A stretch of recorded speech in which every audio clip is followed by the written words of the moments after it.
This happened over the course of 3 or 4 years when I was a kid. I can't remember exactly when I got the first one, but I started having this recurring, half-lucid nightmare maybe once every couple of months. From what I can remember, here's how it would go. I'd be lying down in bed, only the view wasn't from my first-person perspective. Instead, I'd be looking down at myself from the ceiling, like I was viewing my own bedroom through a security camera feed. The out-of-body dissociation always freaked me out. I'd try to float or swim towards my body, but I was never able to move beyond swiveling my head to look around the room. I was half lucid, so I knew it was a dream, but that didn't make me any less scared. After calming myself down, I'd start noticing strange things about my bedroom. For one, the digital clock on my nightstand would always be counting in reverse. That was typically the first strange detail I'd notice. And once I noticed that, I'd start seeing other weird stuff. There were these drawings taped to random spots on the walls and dresser, like crayon drawings you'd expect from a kid my age, but I had no memory of ever making them. I wasn't the type of kid who ever drew much, so it wasn't like I had just forgotten about them. They always showed the same thing, a row of people holding hands, all smiling, with one smaller figure who I can only imagine was me. They were always standing in front of a house with a blue roof, but I can't remember much more about the drawings than that. The other detail about the dreams that still sticks out to me is an old toy train of mine that was always sitting in a different spot on my bedroom floor, which was significant because I had lost that particular toy years prior. Anyway, after analyzing my room for a bit, I'd get this unexplainable urge to look out my bedroom window. I'd glance over, and as if it were on cue, a man would appear just a few inches from the glass. He had short gray hair and what looked like a cut on his left temple. That's honestly all I can remember about his face. He would watch me sleep for a few seconds, then start clawing at the window like he was trying to open it from the outside. That's usually when I woke up. Sometimes I immediately ran to the window, and sometimes I was too terrified to even move. But I always ended up checking one way or another. I don't know what I thought I'd find. Maybe claw marks or a smudge from where his hand had been, but there was never anything there, or anyone for that matter. After the 4th time it happened, I finally told my parents. My mom told me that recurring dreams weren't that rare, especially at my age, and my dad chimed in to remind me that they were always just one room away if I ever felt scared. I nodded and acted like that helped, but it didn't. Not really. My dad could tell I was still scared, so he took me by the hand and explored the exterior of the house with me. There was no indication that anyone had been there. No footprints, no smudges on the window, nothing. Even so, that didn't calm my nerves as much as you might think. Keep in mind, this was about 1 year in, so I was having this dream roughly once every 3 months. It wasn't happening every night, not even close. But having the exact same dream 4 times definitely means something, which I knew even at that age. But after that 4th dream though, they just stopped. For a while at least. I went nearly 6 months without a single episode, and at some point, I let myself believe it was over. It all just kind of faded into the background, the way childhood fears tend to when life gets more normal. But then it came back. I have no idea what triggered it, but one random night I had the dream again. Everything was exactly the same as I remembered. The clock, the drawings, the train, everything. But there was something different about that dream that was scaring me twice as much as the earlier ones had. I couldn't figure out what it was. Everything was following the exact same chain of events. But then, as I was looking around the room, I realized what it was. My bedroom window was open. As soon as I saw that, I woke up. There was a period of maybe 5 minutes where I couldn't move, complete and utter sleep paralysis. And it wasn't a passive sleep paralysis either. My brain was screaming at me to check the window the entire time, but I couldn't drag myself out of bed no matter how much I tried. On top of that, I felt significantly colder, as if cold air was blowing through my bedroom window, which I was convinced was wide open. Those 5 minutes were unlike any kind of fear I have ever experienced. All I could think about was how that man was moments away from climbing through my window, yet there was nothing I could do about it. When I finally regained control of my limbs, I forced myself over to the window, confirming that it was locked. I couldn't fall back asleep that night. I was too scared. I'm not sure how I was even able to function the following morning. Another couple of months went by, but I wasn't going to be fooled again.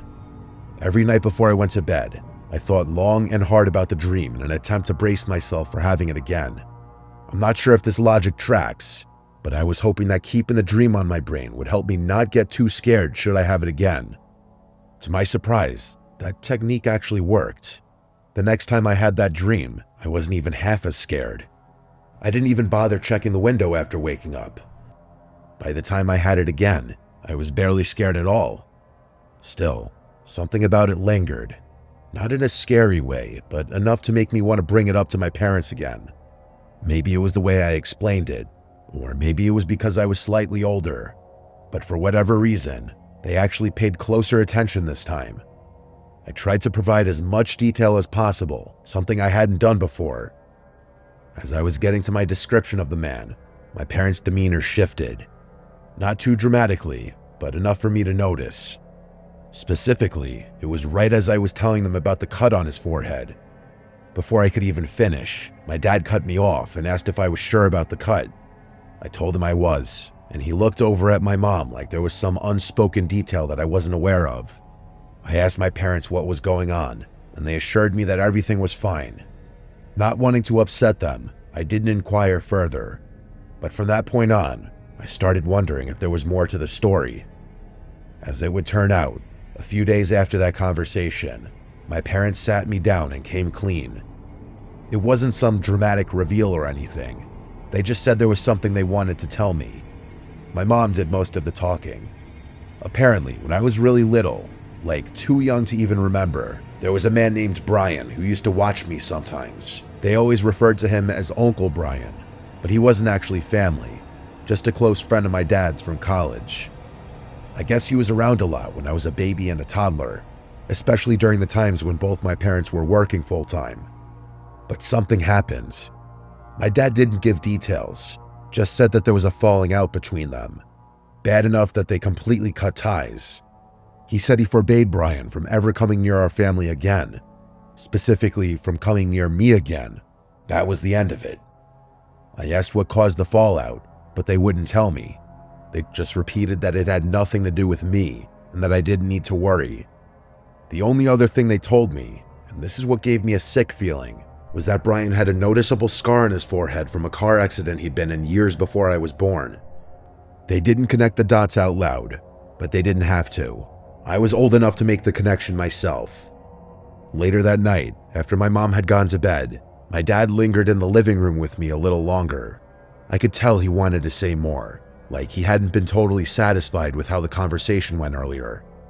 After a few moments of silence, he told me his theory.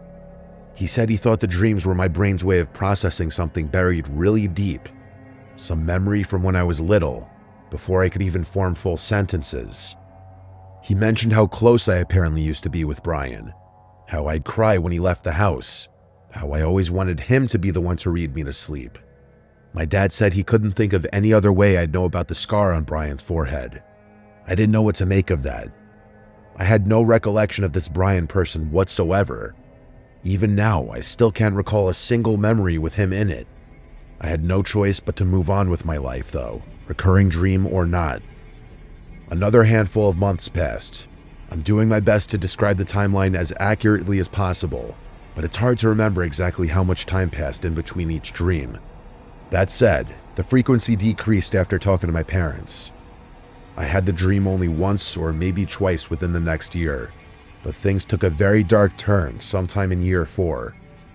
One night after waking up from the dream, I glanced over at my window, just out of habit, and this time, I actually saw something move.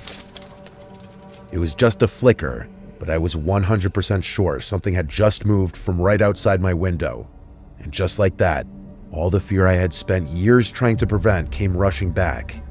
It was actually worse.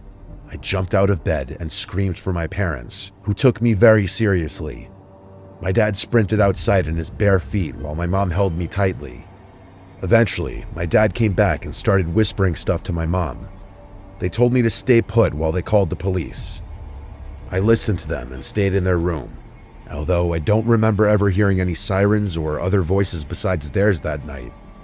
My dad insisted everything was fine and that the police were going to take care of things. The next day, he confessed to me that he had seen what he thought were extremely faint footprints underneath my bedroom window. I asked him if he thought it was Brian, and he said that was impossible, since they had moved and Brian didn't know where we lived. My dad promised me that nothing bad was going to happen ever, and he would turn out to be right. I never had that dream again. My parents don't like talking about this incident, and I can see why. I'm still yet to get a straight answer out of them, but I've since stopped trying. What I can't wrap my head around is the sickening thought that every time I had that dream, there really was someone outside my window watching me. Was it really plausible that someone had been periodically stalking me for 4 years? It doesn't track, and I can't decide what's scarier. If it really was Brian watching me, or just some complete stranger that my brain associated with him for whatever reason. And who knows how that somehow got translated into my dreams. I've done research, and I still don't even know how that would be possible. Maybe he was making a noise or something and my brain picked up on it. I really can't say. What I can say is that I'm 95% sure my parents never called the police that night. That's something I will likely never get an explanation for. I'll most likely never get any answers regarding this experience since it happened so long ago. But if I do, I'll send an update.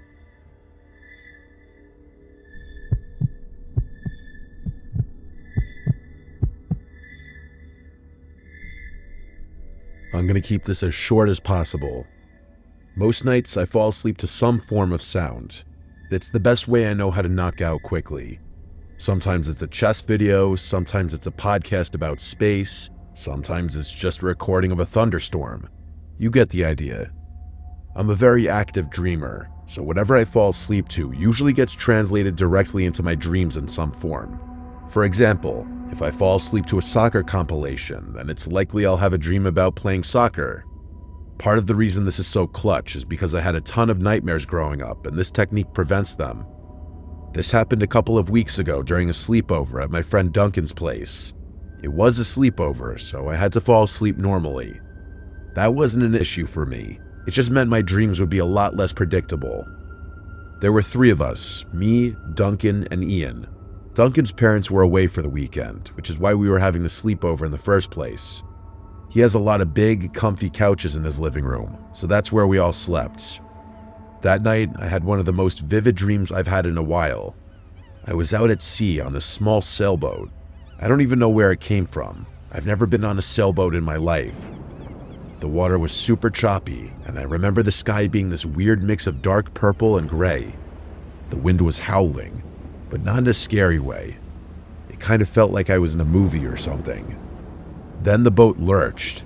I couldn't see what we hit, but I definitely felt it. Whatever it was, it knocked the whole sail sideways and cracked something underneath. Water started gushing in through the bottom, and I remember trying to plug the hole with my jacket, which obviously wasn't doing anything. I started panicking, like full-on helpless panic, and just as the boat started to sink, a dolphin jumped out of the water, locked eyes with me, and said in perfect English, "Wake up." That instantly snapped me awake. I'm usually pretty groggy after waking up, but this was different, although I didn't know why yet. I looked around the room, trying to figure out if anything was different or strange, but everything looked normal. My friends were sleeping next to me, and the living room was exactly how we left it. You know that weird in-between phase right after you wake up where you can't really process information accurately? That's what I was experiencing. A few seconds later, though, my brain started functioning properly, and I picked up on a sound that was definitely out of place. There was this distinct rushing sound coming from somewhere upstairs. It wasn't muffled like you'd expect if a faucet was just dripping. It was consistent, like a hose or something. That must have been why I had that wonky dream about the ocean. I sat there for a second, trying to figure out what I was hearing. Then, like an idiot, I got up to check it out myself. I crept up the stairs, trying to make as little noise as possible. The noise got louder with each step. It was definitely running water, and it was coming from the upstairs bathroom at the end of the hallway. The door was slightly cracked open, and even from a distance I could see the sink. One of the knobs was turned all the way to the right. The water was just gushing out, full blast. There was no way that could have happened on its own. It didn't even make sense.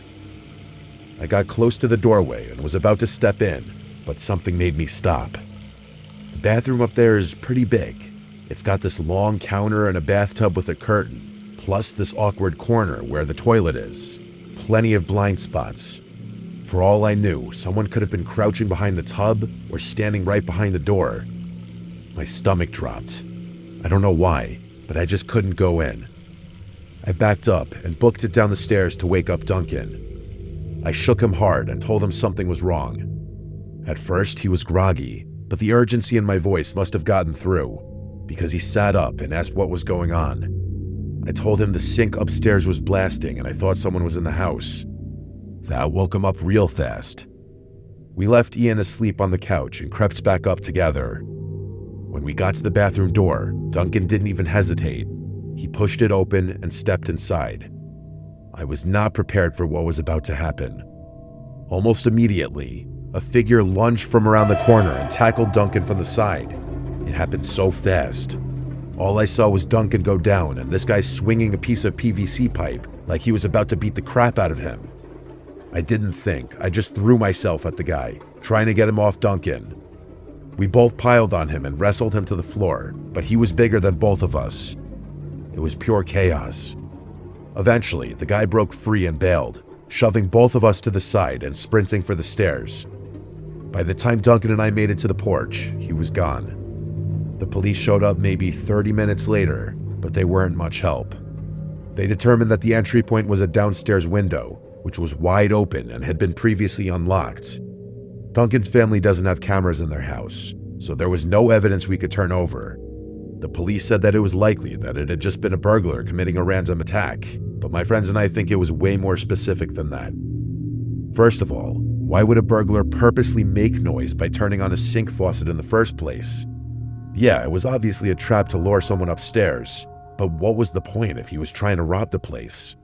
This makes me think he had a more sinister intention, one I can't fully explain. Duncan is convinced that whoever broke in knew his parents were out of town and had expected only one person to be there that night, him. If that's true, then I can only imagine that whoever had broken in intended on seriously injuring or killing Duncan. I don't even like to think about what would have happened had I gone in that upstairs bathroom by myself.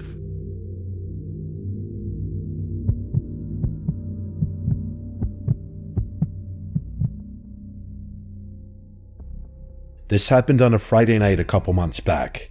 My girlfriend's parents had planned a weekend trip out of town, some kind of anniversary thing, I think. So naturally, my girlfriend Bonnie invited me to stay at her place.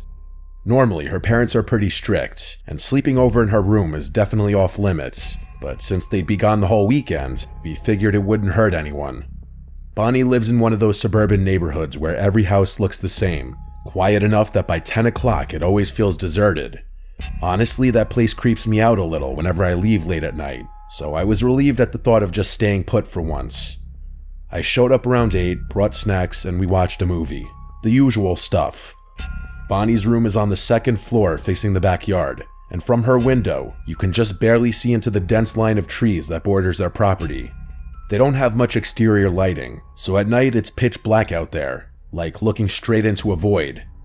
Bonnie has a queen-size bed, so we both had plenty of space, enough that we could stretch comfortably without crowding each other. I'll skip the rest of the irrelevant stuff. We eventually turned off the TV around midnight and drifted off. I don't remember falling asleep, but I vividly remember the unsettling dream that followed. Now, before I tell you about it, I want to say one thing. I've only had a false awakening dream a couple of times in my life before. This night was one of them. For anyone who's never had one, it's a really strange and almost transcendent experience. Dreams like the one I'm about to describe are actually the main reason I believe there are things in this world beyond those that we can see. In the dream, I woke up abruptly to the unmistakable sound of a door slamming shut somewhere downstairs. Before I could even process it, rapid footsteps started racing up the stairs. Without hesitation, I shot up in the bed with the intention of intercepting whoever had broken in. but something stopped me. Bonnie's room looked identical to how it had looked when we went to sleep. Every detail exactly as it should have been, except for one thing that I could still picture in my mind's eye even now. A thin yellow glow spilling into the bedroom from the crack beneath the bedroom door. It was just a sliver of light, but for some reason, I couldn't tear my eyes away from it. All my confidence was gone. My vision began tunneling into this little bar of light as everything else started fading to black. The footsteps made it up the stairs and started storming towards the door, but I couldn't do anything about it. I was frozen. And then, silence. I was still fixated on the light below the door when the voices started. At first, it was just one voice, a woman's voice, saying all sorts of nasty things about me. Insults about my appearance, my outlook on life, my future. But then things started getting more personal. It knew things about me, deeply personal things I'd never shared with anyone, not even Bonnie.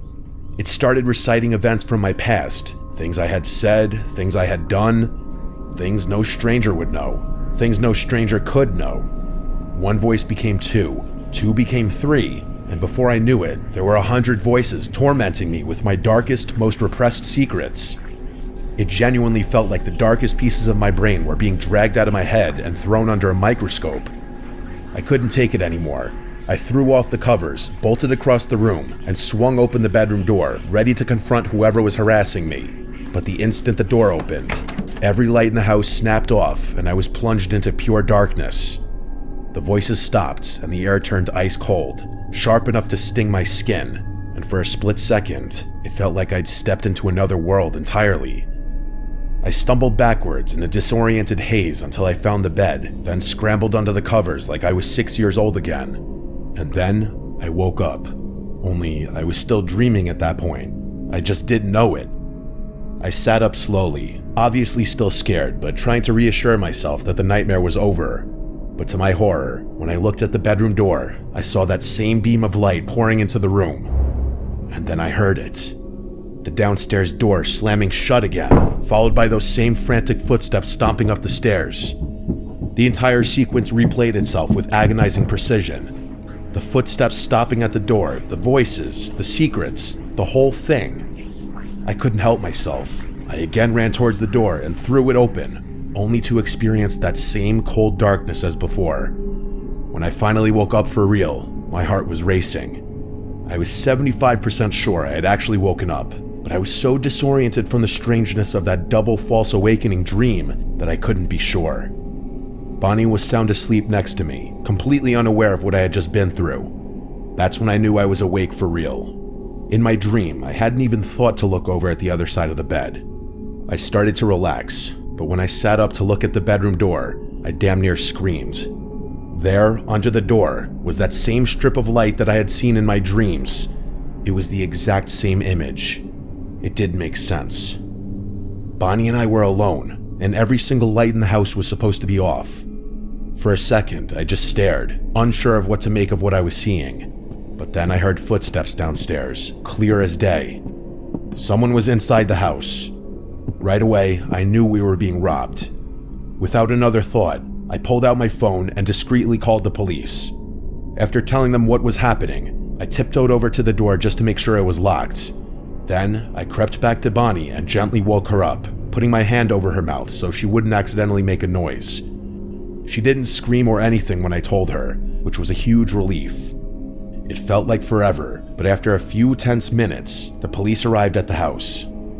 Things got loud downstairs. The police actually kicked in the front door, and there was a bunch of shouting. When I felt like it was safe to do so, I went downstairs just in time to see two masked men being ushered into a police car in cuffs. I talked to the officers for a bit and thanked them before going back upstairs. It was late, but Bonnie's parents rushed back from their trip early once they heard what had happened. They weren't even mad that I had stayed the night. After hearing my story, they were actually grateful. About a week after that, Bonnie called me with more information. The officers told her parents that the two men who had been arrested admitted to breaking in because they'd seen a Facebook post about their trip and didn't think anyone would be home. As odd as it sounds, thinking about the actual break-in doesn't bother me all that much. The reason I can't get this experience out of my head is because of that damn dream. I can accept that the noise of the break-ins made its way into my head somehow. That part's fine. But what I don't understand is the actual content of the dream. Bonnie thinks I have some unresolved demons lurking somewhere in my subconscious, but I don't like thinking about that possibility. And as for the door, I was lying down, so I wouldn't have been able to even see the door, let alone conjure up a perfect image of it in my head. I really don't know what to make of that, but that strip of light is something I see all the time. I can literally see it in my head now. I don't even have to be closing my eyes, which is even more troubling. It's not like it's obstructing my vision or anything, but it's always there in the back of my mind. I'm sure that image will go away eventually, but part of me is worried that it'll be seared into my head forever.